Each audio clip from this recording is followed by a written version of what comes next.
Good morning, good afternoon, and good evening. I'm your host, Aya Takase, and I'm here with our presenters. So we have our co-presenter, Simon Bates. He will facilitate the Q&A sessions, and we have Scott Fess as our speaker today. Thank you for joining our webinar series, Enhancing Pharma Processes with X-ray, Thermal, and Raman Analysis Tools. In this webinar series, we will discuss various practical analytical techniques and their applications to enhance pharmaceutical research and quality control. The episodes are organized by the different stages of a research and production, and in this third episode, we will cover analytical techniques related to formulation development. But before we start, a few housekeeping items. This is going to be an interactive session, and I will be posting relevant links in the chat window, and we'll be taking your questions live during the webcast and answering them during the session, so please do not wait until the end to ask. And please submit those questions via the Q&A button at the bottom of your screen. We will not be monitoring the raise the hand function. And we will try to answer as many questions as we can during the webinar, and we will respond to any unanswered questions by directly contacting you after the session is complete. Now, if for whatever reason you have difficulty viewing the webinar live, please note it is being recorded, and you will be able to view the recording beginning tomorrow. Now, with that said, I want to give the floor to Simon. Greetings, everybody, and welcome. Before we start the webinar today, I'd like to take a few moments to set the stage about our webinar series that tracks the drug development process all the way from discovery through to manufacturing. And today we find ourselves in formulation development, and our speaker, Scott, will enlighten us as to the applications of energy dispersive XRF within this space. Having said that, Scott, over to you. Thank you, Simon, and hello, everyone. So yes, in episode 3, we will talk about streamlining your formulation chemistry process using EDXRF. In this episode, you will learn the fundamentals, some of the basics of XRF and the fundamentals of EDXRF technology in particular, how EDXRF fits into the formulation development process. I'll go over some real-world applications and examples. And we'll be discussing the key benefits of why EDXRF is a valuable tool in your process chemistry. And then we'll wrap things up with a summary. So why is EDXRF a valuable tool? We're going to see that it is a non-destructive technique. No damage or change to your sample. You can run multiple tests on the same sample. Minimal sample preparation compared to some other techniques. Relatively quick measurements, as we'll see. If desired, the methodology can also be made traceable to ICP. And this gives you a very valuable tool to optimize your yield, monitor catalyst residues, ensure product safety, and meet any regulatory requirements you may have. So we'd like to have a polling question here. Okay, so before Scott gets into the meat of the presentation, we wanted to ask the audience a question. So let me start the first polling question. So how familiar are you with XRF technology? So we have a couple of choices for you. You might say, I use it regularly, or I have some experience with it, or I am aware of it, but have not used it yet. Or you might say, I'm new to XRF. So the answers are coming in fast. I'm going to give you a few more seconds to think about it. Maybe remember the last time you used XRF. Okay, so I think most of you answered the questions. I'm going to close the polling in 3, 2, 1. Okay, so I'm going to share the results. So more than a half, 50% of you, you're aware of the technique, but have not used it yet. And 19% of you are new to XRF. And we have used it regularly and some experience with it, 14% each. Yeah, that's quite a spread of responses. I'm surprised. Well, it looks like you've got a challenge there, Scott, to persuade a few more people to use EDXRF. Right, right. And then we have some good content for the entire audience. Okay. Mhm. So first, let's review, especially for those not familiar with XRF or EDXRF in general. Energy dispersive X-ray fluorescence measures the energies of the detected elements. And just to show you some of the size, EDXRF analyzers are benchtop systems. They range in size. They all have good bench space footprint. They're small, not floor standing, obviously, and about the size or a little bit smaller than a PC computer. So just to review, we're talking about the electromagnetic spectrum, radio waves, microwaves, visible light, of course, and XRF is working in what are called the soft X-rays, the beginning of the X-ray part of the spectrum, typically in that 1 to 100 keV kind of soft X-ray range. I do need to show the photoelectric effect. What is happening? Why does XRF work? So you have an atom here with a nucleus, and I've just drawn a few electrons in the shells. XRF measures elemental concentration. So a source of energy, an X-ray beam, comes in, and it has enough energy to eject this innermost electron out of the atom. Well, now there's a hole here in what we call the K shell. And the electron from, let's say, the L shell wants to lose its energy and snuggle down to the nucleus and be close to the nucleus and fill that hole. And so this L shell electron will drop down to fill that hole.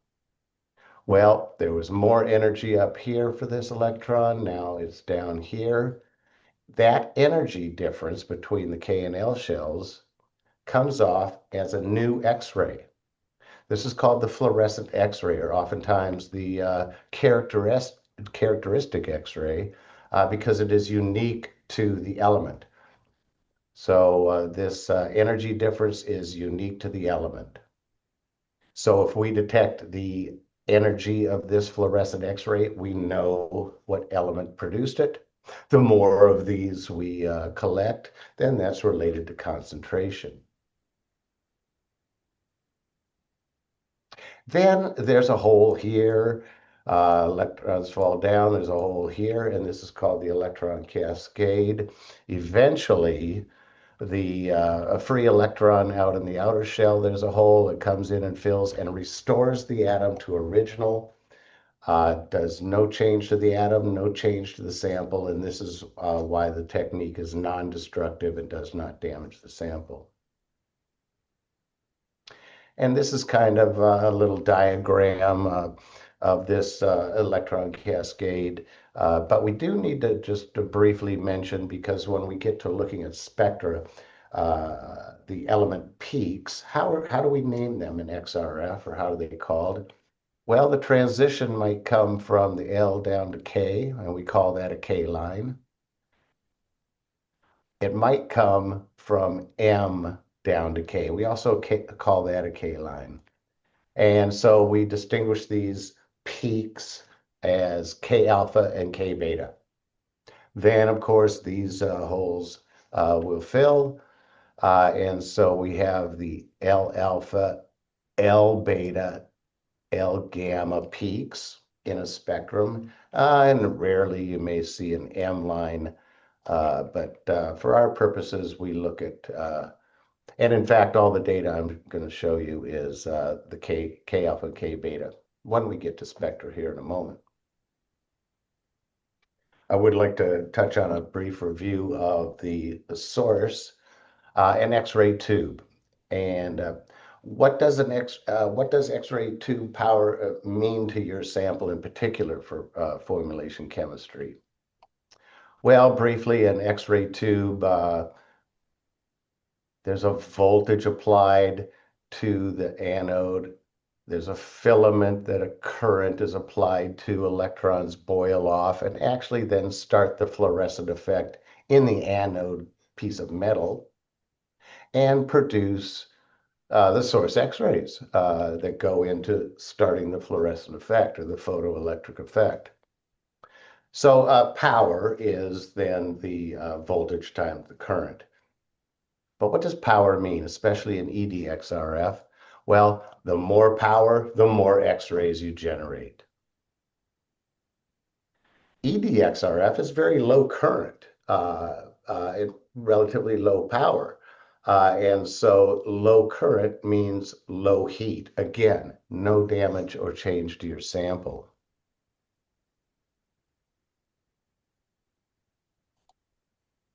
There are two types of EDXRF. One is called direct excitation.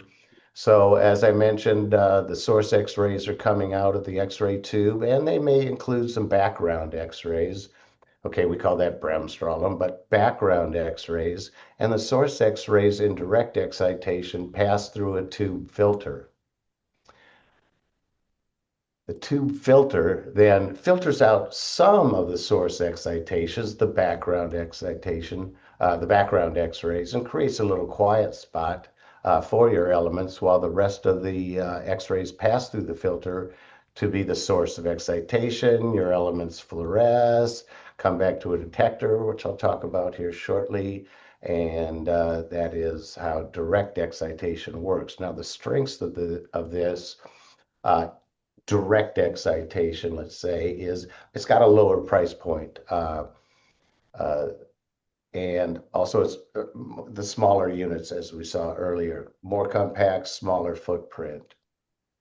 There are some considerations to take into account with direct excitation. There are more background X-rays that may come and be background in the detector. And maybe a little bit lower sensitivity. Not bad, but a little bit lower than the other type of EDXRF. Oh, and this might give slightly higher detection limits for the light elements. The light elements are that third row of the periodic table, the sodium up through chlorine. As compared to in EDXRF, there is also indirect excitation. Here, the X-ray tube is not beaming directly into the sample, but those source X-rays, including those background X-rays, are beamed onto a thick piece of metal or maybe a polarizing crystal. But anyway, the fluorescence from the secondary target here itself, nice, clean, monochromatic excitation, and your elements fluoresce, and your element X-rays are then captured by the detector. The strengths of indirect excitation is there's essentially no background in the spectrum. And this gives you a higher sensitivity and the lower detection limits for those light elements, especially the sodium and the mag and the aluminum and silicon and such. That's some considerations, of course, with indirect excitation. It's got a slightly higher price point, a little bit larger bench footprint, but it's still a benchtop system. And just to summarize some of the key differences in EDXRF, the types, direct excitation, a little bit lower power, higher power for the indirect. Remember, power is that more X-rays. Neither one damages the sample in EDXRF. A little bit lower price point for the direct, slightly higher price point for the indirect. little bit smaller footprint compared to a slightly larger bench footprint. Good sensitivity for indirect, the best sensitivity, I'm sorry, for, whoops, good sensitivity for direct, but the best for indirect. And again, yes, you get low detection limits for direct excitation and the lowest for indirect. Now I'll advance to the detector. Excuse me. How do EDXRF detectors work? EDXRF detector is essentially a silicon semiconductor. It changes light to electricity. In this case, X-ray light comes in and is changed into an electric pulse. Well, the height of this electric pulse is proportional to the energy of the X-ray that started it. And so we sort these pulses by height, and that essentially creates the spectrum, which we'll see here next. EDXRF detectors detect all X-rays simultaneously, which is a nice advantage. And it is what generates the spectrum, the actual measurement of your sample. Here's an example of an EDXRF spectrum. This one is direct excitation, and I'll have some more coming up here in a bit. But what is an XRF spectrum? Well, the x-axis here is energy, and energy means the element. So here we see the palladium is at this energy. Remember, that's the difference in energy between the L shell and the K shell. And so energy is plotted by element. And then intensity is how many X-rays we collect. And so intensity, how tall the peak is related to concentration. So when you're looking at a spectrum, right, you're looking at an element at a particular energy and how its concentration is high concentration or low concentration. I do need to touch briefly on matrix effects. What are matrix effects? The X-rays, as they're traveling through the material, will occasionally bump into other atoms, and they can be absorbed or enhanced. Real quick, here we have an example of a palladium X-ray being generated by the source, and it gets right out. But it might be the case that the palladium here is excited, produces its X-ray, and it bumps into a zinc atom and gets absorbed, doesn't get out. Or it may even be the case that the palladium X-ray, it has high enough energy to excite the phosphorus in this example and enhance the phosphorus signal. Excuse me. Well, all of these together we just call matrix effects, the absorption enhancement of X-rays as they're traveling through the material. And this is mathematically corrected for using what are called alpha corrections. Also called influence coefficients, or some of you may know them as simply absorb-enhanced corrections. Another point of matrix effects is the escape depth. The energy of the fluorescent X-ray goes by atomic numbers. So for example, a phosphorus low atomic number has a very weak X-ray. And so it can only get out maybe from the down here, it can get out, but maybe from up here, its X-ray is not strong enough to even get out of the matrix, the sample. And so this would be called escape depth, and it goes by atomic numbers. So zinc, a little bit higher atomic number, it maybe can get out from up here or even up here, whereas palladium with the highest atomic number can get out from all the way up here. Higher atomic number, higher energy X-ray. What does that mean? The sample needs to be homogeneous. So make sure what's down here is the same as up here. Make sure it's a nice homogeneous sample because you're essentially seeing by atomic number different layers of the sample. How do you calibrate for XRF, which I'll talk a little bit more here in a moment. You have the X-ray signal itself, that intensity, that peak height, does not directly tell you concentration. It is compared to either a stored empirical best fit regression calibration, a classical kind of calibration where you have a series of cal standards, or XRF is the only spectrometric technique that has a theory behind it. And this theory is called fundamental parameters.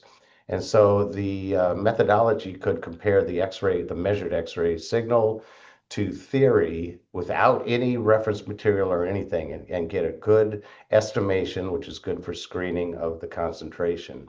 Or we'll see a matching library can also be used to tune the theory with a little bit of an empirical calibration overlay to tune the theory more exactly to your material and your referee numbers.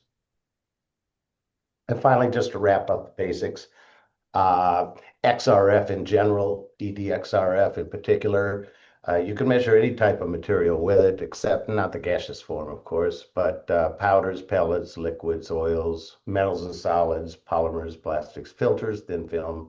So a very versatile type of analytical piece of equipment for your lab. Again, those rules are the sample needs to be homogeneous, stable, have a flat surface over the analysis area, and of course, good lab practices always have good, consistent sample preparation. Do we have any questions at this time? Yep, we certainly do, Scott. The question is, what do you do when elemental peaks overlap? Can elemental peaks overlap?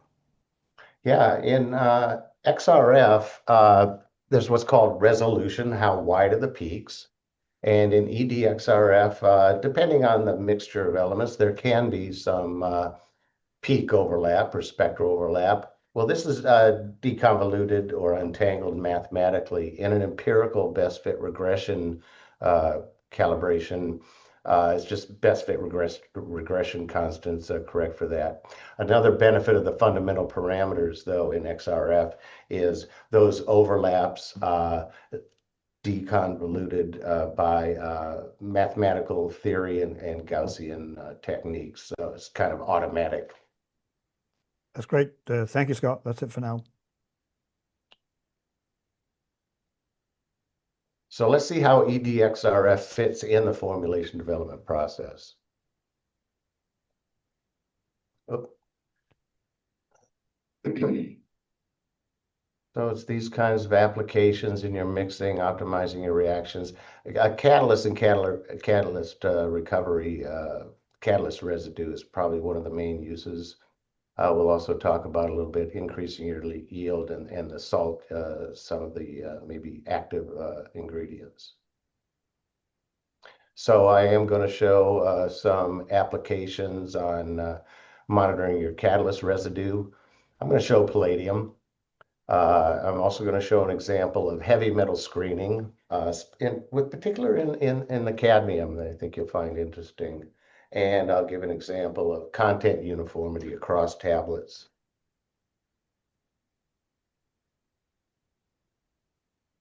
Sample preparation, let's just touch on that again, in any analytical technique, but this is very simple in XRF and EDXRF. Just make sure the powder, if you're doing powders, is homogeneous or whatever the sample is. For bulk analysis, if you do have that 1 to 6 grams of powder, simply put it in a standard 32 millimeter XRF sample cup. If you do have limited quantity or small quantities from that 50 milligram up to 1 gram, we do use these what are called micro funnel cups, to where the small amount of sample then is gathered in a central area, gives the sample a little bit of height.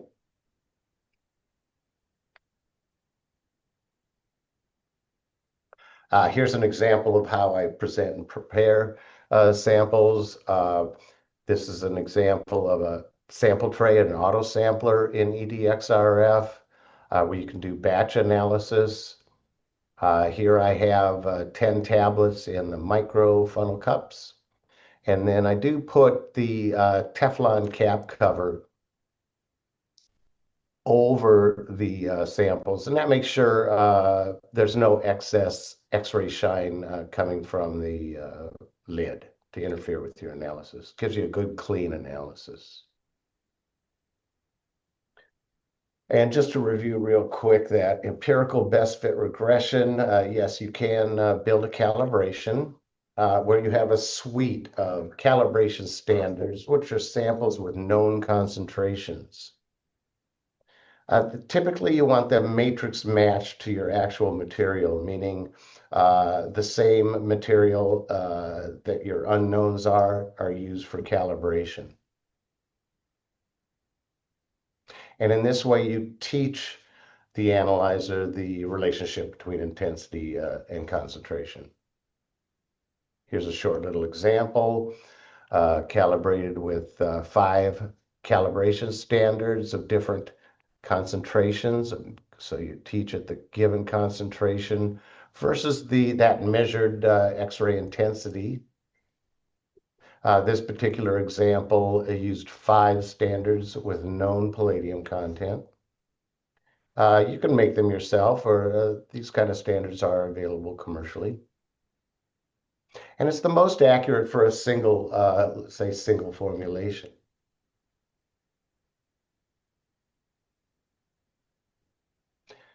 I'm also like to discuss the benefits now of the fundamental parameters approach.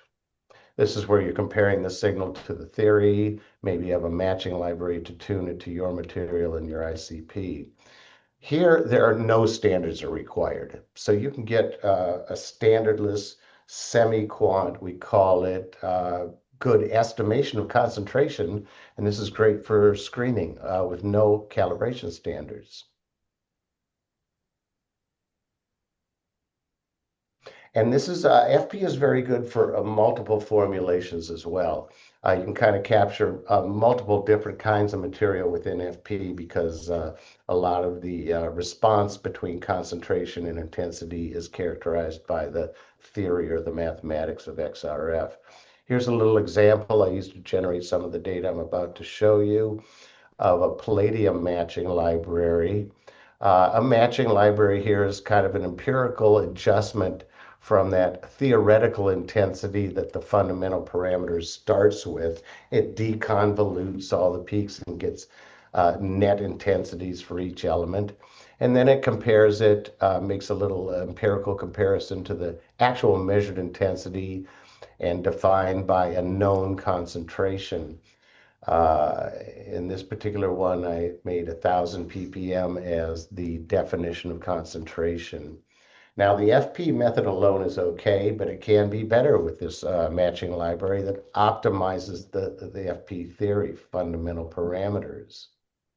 And this requires fewer standards than empirical. So that's one of the benefits when you're tuning your FP with a matching library. Here, I show it can be really great accuracy with only one standard.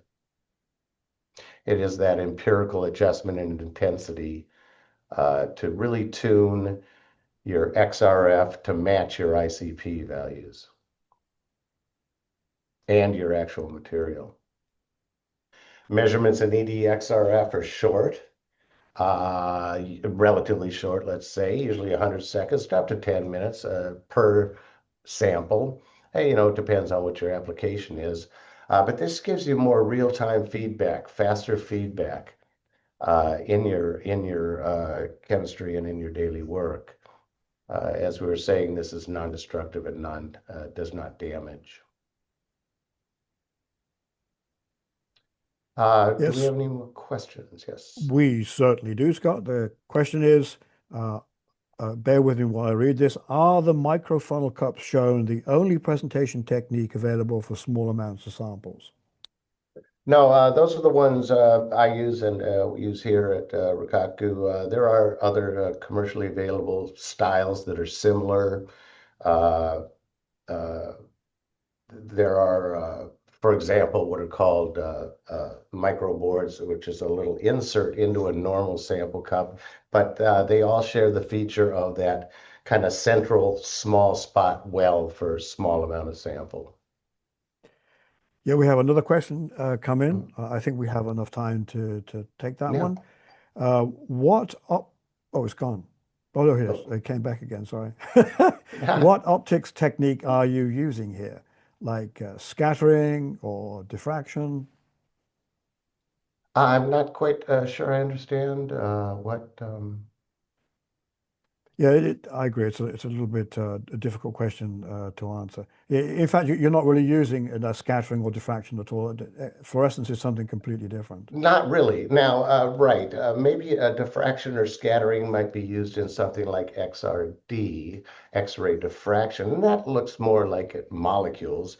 XRF is looking at atoms. Now, perhaps the question might be with indirect excitation, Mm. EDXRF, we can put actually a scattering crystal on the front side, on the tube side, as a secondary target. In that sense, we're scattering or diffracting the source X-rays, and in EDXRF, indirect excitation, what that's actually doing is polarizing the X-rays, and that is really great for the light elements. It removes almost all of the background again, even more, the glare, I call it, by putting all the X-rays in the same plane. So in that sense, we may, in indirect excitation, scatter or diffract the source X-rays. But as a technique, no, XRF is not a diffraction or a scatter technique. That's great. Thanks, Scott.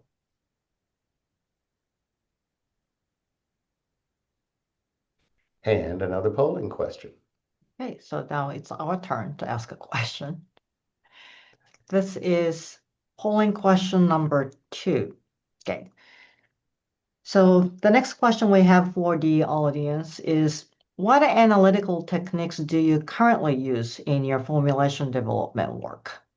So we have several things you can choose from: ICP-MS, ICP-OES, AAS, and XRF, Raman spectroscopy, and we also have other. If you don't see anything you use on this list, and if you choose other, if you can put what technique you use in the chat, we would appreciate it. So I'm gonna give you a little bit more time. The answers are coming in fast. I don't know, Simon, if you're gonna find this surprising, but it's not evenly distributed. Yeah, yeah, Yeah, it is a little surprising to me, I must admit, that ramen is particularly high, which I didn't expect yeah, to see that. the I front thought runner. ICP would be the highest, but there we go.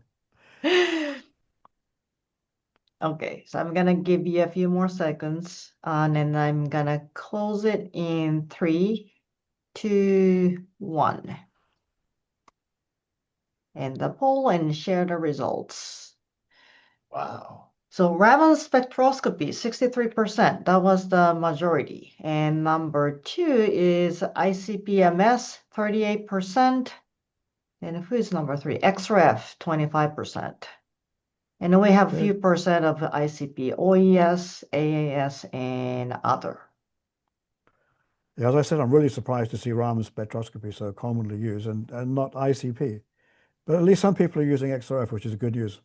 It is a good Maybe, news. yeah, Yeah. maybe some more in future. And the next episode actually is half of it at least is about a Raman Yep. spectroscopy. So you might want to Yeah. tune in if you're using it in the next episode too. Okay, I'm gonna stop sharing and back to you, Scott. Okay, let's take a look at some real world applications and some example demonstrations I've made. So with first of all, I want to show demonstration of that palladium catalyst residue testing and an example of heavy metal screening. For this, I used direct excitation, the Rigaku Next DEVS, so 12-watt system. It is that direct excitation.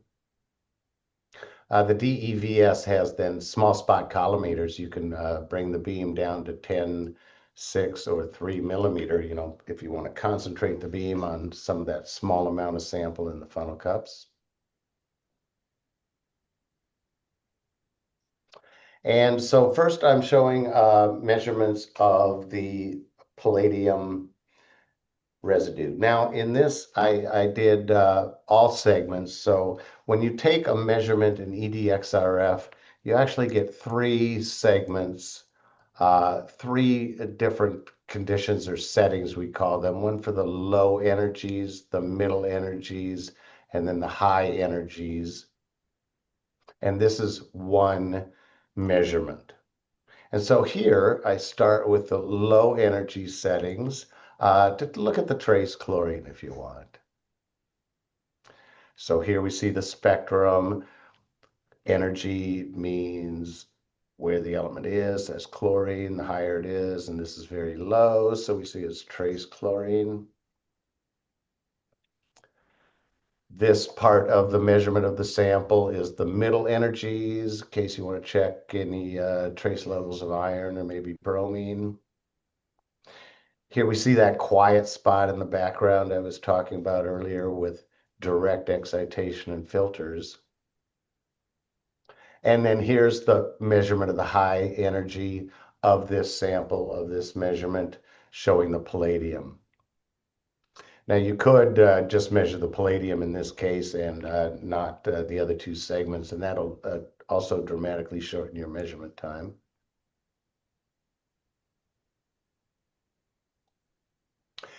This is just a little example of, with XRF or EDXRF in particular, you see you can overlap spectra and take comparative looks. This is good for doing a little research or some failure analysis, identifying other peaks or such. But here's an example. Again, remember, intensity is related to concentration. So here I've overlapped, looks like 4 or 5 samples going from 1,000 ppm palladium. The purple sample is a different sample that had about 500. These other 2 kind of had about, I think, about 50 part per million or milligram per kilogram. And so you can overlap different measurements and different samples to get a comparative look as well.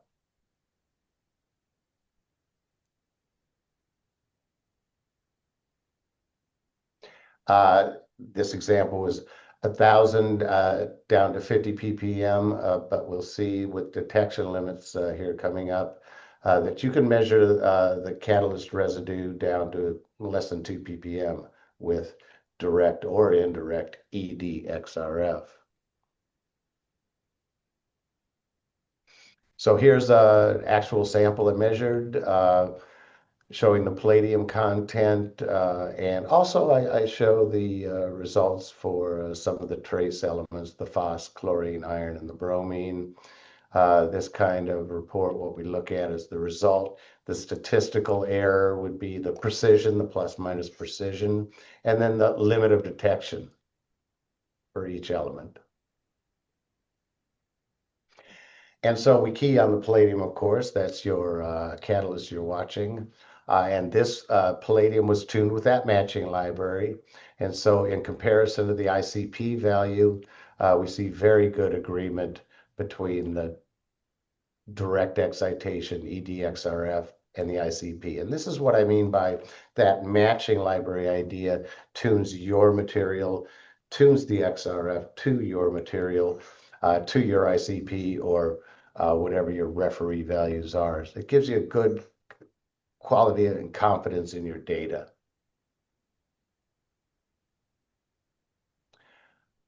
Here's another one with a little bit lower palladium.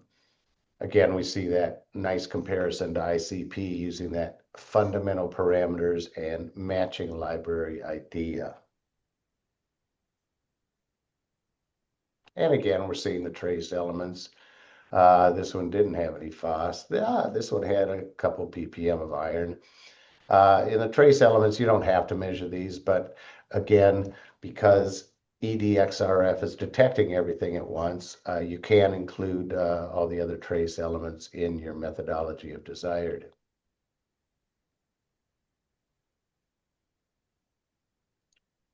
So as an example of heavy metal screening using direct excitation, of course, I didn't have an actual sample that's contaminated, so I measured some pure cellulose to give you an idea of the sensitivity or the detections of limit for direct excitation, EDXRF. So we see these excellent, very low detection limits in ppm or milligram per kilogram. And to key on that cadmium, that 0.4 limit of detection, some people call it LLD, lower limit of detection. Well, that gives you really good confidence if you need to meet FDA guidance for that 1 gram daily dosage, where the cadmium needs to be less than 5 part per million. So direct excitation gives you that confidence and that capability, as does indirect excitation.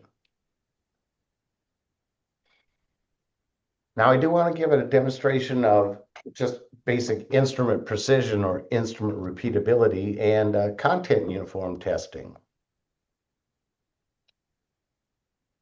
So for this, I did use the indirect excitation method with those secondary targets. I used the Next CG2. Now it's got higher power, more X-rays, 50 watts.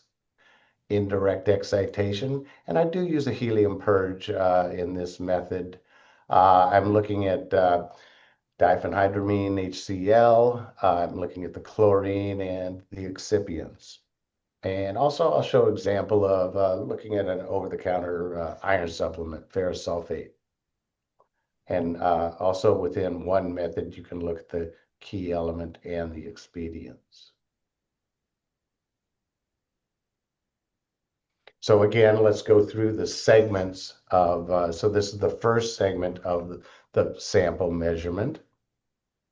And this then shows with that indirect excitation, absolutely no background. You can see very low levels of some of your expedients. Let's say, here's the aluminum peak, silicon, trace silicon, but indirect excitation, EDXRF is catching it.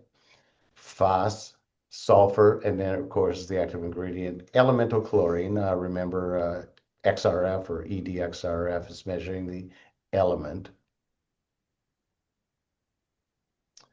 This also used multiple segments, one measurement, one sample, and this is the medium energies. This is for the calcium and titanium measurement.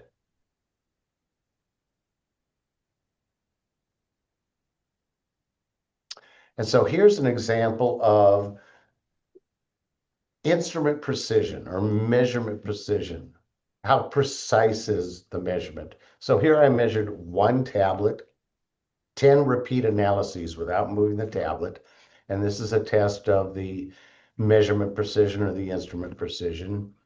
Units here are milligram per kilogram.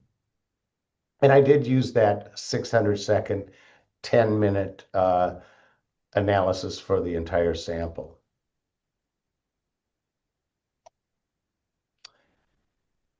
Got nice tight standard deviation, excellent relative standard deviations, not only for the active ingredient, but also the expedients. And there's the summary of the chlorine in particular, which is the main element. So here I take the same diphenhydramine HCl, and I did a content uniformity test across 10 tablets. So I took 10 separate tablets, measured them in batch analysis as I was showing in the sample presentation earlier.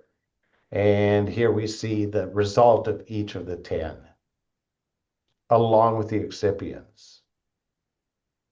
Again, we see a decent, across 10 tablets, we see very good content uniformity. Keying on that chlorine, this is interesting. So based on the, I think it was a 25 milligram tablet, then back calculating then the expected elemental chlorine in milligram per kilogram was that 1364. And so we see that, yes, across the 10 tablets, excellent agreement in that content testing across 10 to the expected value, with only that plus or minus 100 very tight relative standard deviation.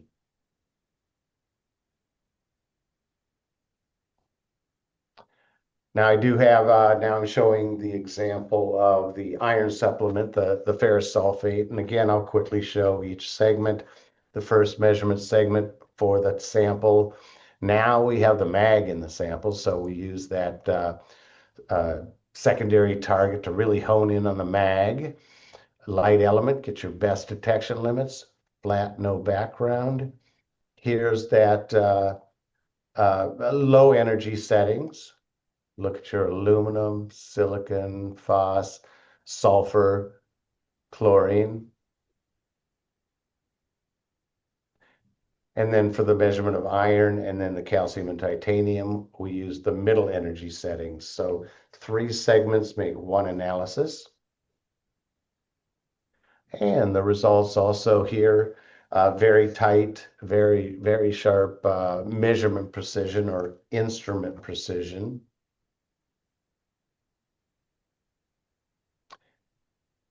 And that's the key on the iron. Less than 1% RSD, very nice. And the content uniformity across the 10 tablets, again, shows in this particular case, and also the expedients, quite decent. It looks like a couple of the tablets are a little bit outlier, but this gives you good, valuable real-time feedback on content uniformity across a number of tablets or whatever your content uniformity is testing.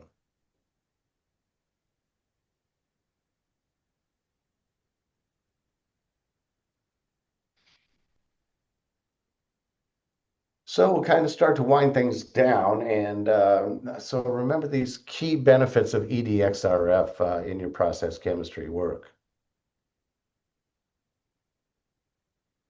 And why is this a valuable tool for you? Again, keep coming back to that non-destructive, doesn't harm the sample, doesn't change the sample, multiple analyses on one sample if needed, minimal sample preparation. Just make sure the sample's homogeneous. Relatively quick measurements. That the methodology I showed, if needed or desired, you can make it traceable to ICP or traceable to whatever your referee numbers are in your chemistry or in your formulation process. And this gives you really good confidence and reliability to optimize your yield, monitor those catalyst residues all the way down to 1 or 2 ppm if needed, or even lower, and ensure your product safety and meet any regulatory requirements. Yes, if 21 CFR Part 11 is needed, Rigaku does have an available option to help you with your compliance. Supports the data integrity, of course, fast results without compromising your data security.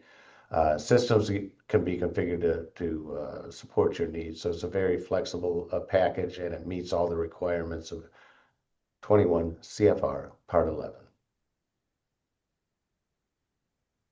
And I believe a final polling question. Okay. So we have one more question. This is the last one for the audience. So let me start the 3rd question. Okay. So the 3rd and last question is, do you currently have access to EDXRF instrumentation in your lab? You might say yes or no, or you might say, I plan to add a system soon. I think that's the one Scott is looking for. Yes. So I'm gonna give you a few more seconds to think about it. And okay, so I'm gonna close the poll in 3, 2, 1. and share the results. Yeah, that's So a nice spread of results. It's good. Yeah. yeah, 60% said no, you don't have access to XRF instrumentation, 25% yes, and 15% they plan to add one soon. Good. I think you'll find it'll be a good addition, especially the EDXRF, and you can choose, which style best fits your needs in your lab, whether it be direct excitation or indirect excitation. Great. We're going to attach Scott's email if you want to reach out to him about those questions. Now let me put that in the chat, and you can reach out to Scott directly. Yeah, I just showed a couple of examples. There's a lot of use for EDXRF within your lab. Maybe you have some other uses or some other needs you'd like to discuss. And how can EDXRF fit those applications? As I said, it's a very broad range of materials or testing methodology can be set up and used very easily. All right, well, we'll just summarize things here. EDXRF. So it's going to give you fast, reliable decision making on any of your applications within your chemistry lab. Again, compact and cost effective. Gives you that option too. Very reasonable bench space, if that is a concern, but very cost effective, I think. And also, aside from the low cost of the system itself, the running cost, essentially a dollar a sample for the sample cup. There's really no routine maintenance or no regular maintenance that needs to be done with EDXRF. It's non-destructive, and so it's very good. Doesn't change your sample. You can test your sample with XRF, take that exact same sample for other tests you may need to do, or do repeat tests on your sample with XRF, EDXRF, without hurting your sample. Again, methodology allows for ICP traceability or referee traceability if needed. And really helps with that regulatory compliance, not only screening for the heavy metals, but also with that 21 CFR Part 11 software if needed. Any final questions? Yeah, we had a lot of questions come in on the last session. We have only a short time to answer them, though, Scott. Okay. The first one was about precision and accuracy, but I think you've answered that already, particularly in the hydrochloride antihistamine. I think you've answered those questions. But the one sort of outstanding question is, how different are the results between whole tablets and when they're ground up? How about compressing the tablets? Certainly, those are various strategies. For the demonstrations I prepared for this webinar, I just left the coding on.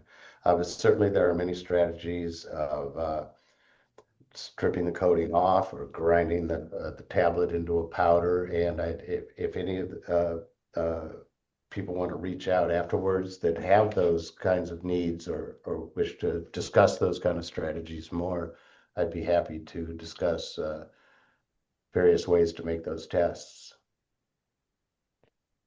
Do we have time for another question, or should we move on? I think we can take another one, yes. Okay, so a follow-on question about the tablet prep is, by compression, he meant using a boron carrier. Yes. And there's other, in XRF in general, there's other, maybe the aluminum cap method, but right. Typically what that is done for is, remember I was talking about that escape depth when I was talking about matrix effects. Well, you may be looking at low level or trace level light elements, sodium, mag, aluminum, silicon. And so that technique is used to compress all the atoms down into that active area to get more of those light element atoms down into that low energy region, let's say. It gives you much better sensitivity for the light element analysis. And so that's typically what that technique is used for. Okay, that's great, thanks. I think we better move on. There's a few more questions. We can address those in the email response later. Okay. Okay. Well, thank you, Great. Scott.